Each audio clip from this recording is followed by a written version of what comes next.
Good afternoon, everyone. Before I speak to the economic situation, I have to take a moment to address something that the President said this morning. Toward the end of his remarks, President Trump said he hopes that, quote, George Floyd is looking down and seeing this is a great day for our country.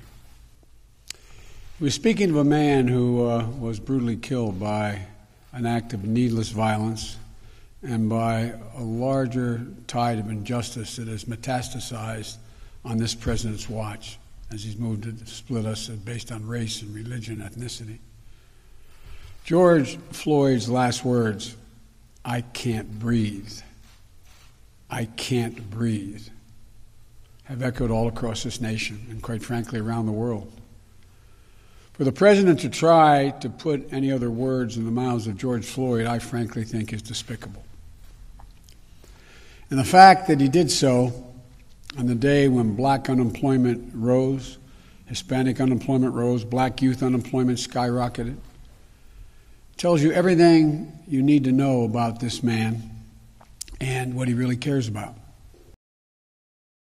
And I'm worried when you look deeper to the data.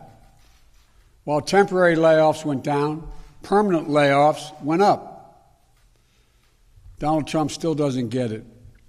He's out there spiking the ball, completely oblivious to the tens of millions of people who are facing the greatest struggle of their lives. These folks aren't feeling any less pain today than they were yesterday. People who lost their health care in the crisis, they're not celebrating today, especially when Donald Trump is still going to federal court fighting to strip away the health care protections for even more Americans.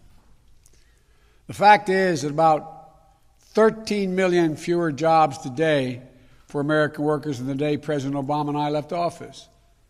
So while it's wonderful to see 10% of the families who've lost their jobs due to Trump's disastrous pandemic response start to make their way back, the president's behavior makes me deeply worried for the 90% who haven't. The depth of this job crisis is not attributable to an act of God, but to a failure of a president. The truth is, every country dealt with their job losses due to this pandemic, but America was hit much harder out of the gate due to the complete incompetence and mismanagement of the response.